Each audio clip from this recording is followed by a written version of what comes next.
अरे पालकी में होके हिंदू युवा वाहिनी लखनऊ सिंह जी सवार चली रे मैं तो अपने साजन के द्वार चली रे। घरेलू टिकट मिलल है जौन सूरज से हम भाई की निर्दलीय लड़ो तारी जा हम बानी तारा घमंड बा तू हमरे के पूछत ले भाई वोटे काट दी है हम आ रहल बानी तुरंत समाजवादी पार्टी से तुरंत के हरावे खातिर तुरंत आ रहल बानी तुरंत बाकी तू हमरे के मान ढेर मरब तो घमंड प्रचार करबू न बाकी एगो बात जानो न भूखी बा न प्यास बा न भूख बा न प्यास बा न भूखी बा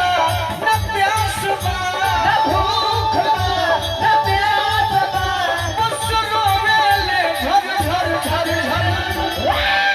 काहे अरे देख ले गोरे गोरे गाल बड़े हो अमाल खाती बबुआ पे हाल बड़े हो देख ले गोरे गोरे गाल बड़े हो अमाल खाती बबुआ पे हाल बड़े हो देख ले गोरे गोरे गाल बड़े हो अमाल खाती बबुआ पे हाल बड़े हो देख ले गोरे गोरे गाल बड़े हो अमाल खाती बबुआ पे हाल बड़े हो मंगल चाहे सोमवार हो जाके बदल रहे मंगल चाहे सोमवार जाके बदल रहे नहीं रहे बेमार अरे तू नहीं रहे बेमार निरहुआ सकल रहे तू नहीं रहे बेमार निरहुआ सकल रहे अरे देख ले गोरे गोरे गाल बड़े हो हमाल खाती बबुआ पे हाल बड़े हो देख ले गोरे गोरे गाल बड़े हो हमाल खाती बबुआ पे हाल बड़े हो। भैया हमारा लखनऊ सिंह जी की ओर से आशीर्वाद मिलल क्या बात है इतना बारे देखो हमारा से खीस हिंदू युवा वाहिनी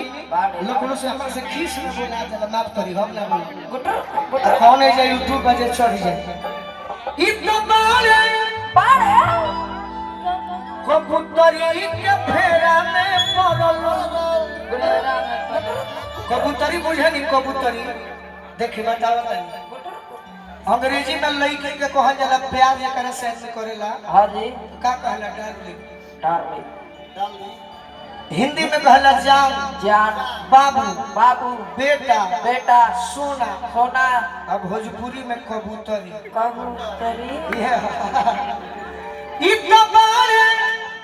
कबूतरी के फेरा में पड़ल पड़ल पड़ल हिंदू युवा वाहिनी लखनऊ सिंह जी आशीर्वाद दिले बनी बनारस समाइक नो हाँ जी एकरा से पूछब जे तनी खाना बना देबू तो कहल जे मौसी का तबीयत खराब ई जाने जे कि हम कुछ कह दे हम कलाकारों का सम्मान करते बदमाश भाई इतना बारे बाद कबूतरी के फेरा में पड़ल अच्छा अतिलया कर लइकी के हंसी मजल दिलया कर लइकी के हंसी मजल दिलया कर लइकी के हंसी मजल अरे घूमत यूपी राजन यादव जी जान गए कि ना कि घूमत यूपी अरे बंगाल बड़े हो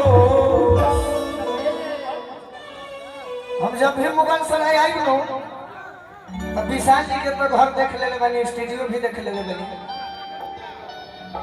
बाकी हम मुगल सराय आई नो तो अपना गोबर भैया के ना भूलाई आ ओहू में ओरिजिनल बात लखनऊ भैया के घर जरूर पूछे के बा बड़ी मान सम्मान देले बनी